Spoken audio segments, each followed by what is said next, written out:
قرآن مجید فرقان حمید میں رب تبارک و تعالی نے یہی فرمایا کہ وَوَصَّيْنَا الْإِنسَانَ بِوَالِدَيْهِ إِحْسَانًا حَمَلَتْهُ أُمُّهُ كُرْهًا وَوَضَعَتْهُ كُرْهًا وَحَمْلُهُ وَفِصَالُهُ 30 شهرًا۔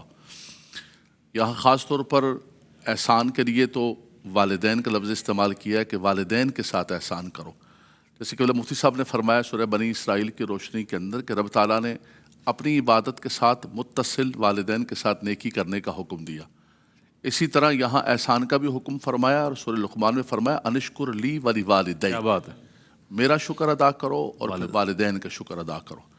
اللہ کا شکر اس لیے کہ اس نے ہمیں عدم سے وجود عطا فرمایا، اس نے ہمیں زندگی عطا فرمائی، ساری نعمتیں عطا فرمائی، اور والدین وہ ہمارا رب العالمین ہے۔ لیکن قرآن کہتا ہے کہ انسان یہ دعا کرے کہ رب ارحمہما کما ربیانی صغیرا، اللہ اکبر، جیسے بچپن میں پالا اور تربیت کی، ہمارے ساتھ احسان کیا خدایا، تو ان پر احسان کر، ان کی مغفرت فرما اور ان پہ کرم فرما۔ تو یہ ایک بہت بڑی بات ہے کہ رب تبارک و تعالیٰ سب جگہوں پر اپنے حکم کے ساتھ، اپنی عبادت کے ساتھ والدین کے ساتھ حکم فرما رہا ہے۔ خاص طور پہ والدہ کا فرمایا کہ چونکہ وہ بہت تکلیف اٹھاتی ہے، 9 مہینے تک اس کا ذکر کیا قرآن کے اندر، حمل، اس کے بعد پھر اپنا خون جگر پلا کے بچے کو بڑا کرتی ہے۔ اللہ کے نبی صلی اللہ علیہ وسلم سے پوچھا کہ یا رسول اللہ، سب سے زیادہ مخلوق میں کس کا حق ہے مجھ پر کہ میں اس کے ساتھ حسن سلوک کروں، اس کے ساتھ احسان کروں؟ تو اللہ کے نبی صلی اللہ علیہ وسلم نے فرمایا امک، فرمایا تیری ماں کا۔ والدہ، پھر پوچھا تو حضور نے ماں کا کہا، پھر پوچھا تو ماں کا کہا، چوتھی بار پھر والد کا کہا۔ اس سے مراد یہ نہیں ہے کہ ادب و احترام کے اندر دونوں کا فرق ہے، ادب و احترام تعظیم دونوں کی جائے گی، لیکن چونکہ ماں کی تکلیفیں زیادہ ہیں، اس کی مشکلات زیادہ ہیں، اللہ کمزور ہے، وہ کمزور ہے۔ اور نبی کریم صلی اللہ علیہ وسلم نے یہ بھی فرمایا، ایک شخص نے پوچھا یا رسول اللہ ماں باپ کے کیا حقوق ہیں، ماں باپ کی کیا، ان کا کیا حق ہے؟ تو حضور نے ایک خوبصورت جملہ ارشاد فرمایا ہما جنتک و ہما نارک، کیا بات، فرمایا یا تو وہ تمہاری جنت ہے، ان کی خدمت کر کے جنت کو حاصل کر لو گے، یا پھر وہ تمہارے لیے جہنم ہے۔ اللہ اکبر۔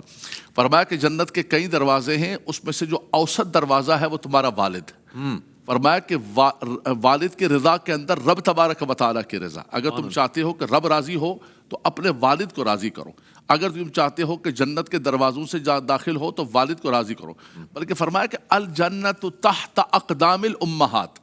ایک شخص نے عرض کی یا رسول اللہ میں جہاد پر جانا چاہتا ہوں، فرمایا جہاد میں جائے گا جنت حاصل کرنے کے لیے، ثواب کے لیے؟ جنت تو تیرے گھر میں ہے۔ فرمایا جنت تو اللہ تبارک و تعالیٰ نے ماؤں کے قدموں تلے رکھی۔ سبحان اللہ، سبحان اللہ۔ فرمایا کہ جو آدمی صبح کرتا ہے اس حال میں کہ وہ ماں باپ کا مطیع ہوتا ہے، فرما بردار ہوتا ہے، فرمایا اللہ تبارک و تعالیٰ اس کے لیے جنت کے دونوں دروازوں کو کھول دیتا ہے۔ کیا کہنا ہے؟ اور فرمایا کہ اگر وہ نافرمان ہوتا ہے تو جہنم کے دروازے کھل جاتے ہیں۔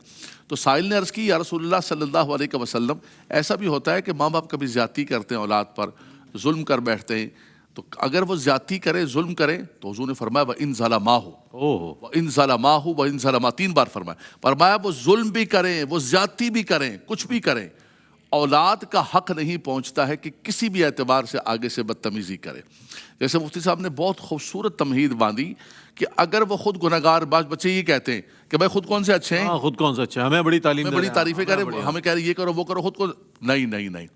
حضرت سیدہ اسماء بنت ابی بکر آپ فرماتی ہیں میں نبی کریم صلی اللہ علیہ وسلم سے پوچھا کہ میری والدہ وہی مشرکہ، میں وہ مشرکہ ہے لیکن مجھ سے محبت بہت کرتی، میرے پاس آتی ہے، تو کیا میں ان کے ساتھ صلہ رحمی کروں، محبت کروں؟ تو حضور نے فرمایا بالکل صریحہ، مشرکہ کیوں نہ ہو، فاسقہ فاجرہ، فاسق و فاجر کیوں نہ ہو والدین، فرمایا کہ تم نے ان کے ساتھ محبت، ان کی بات کو ماننا ہے، ان کا احترام کرنا ہے، الا یہ کہ وہ اللہ کی نافرمانی کی بات کریں۔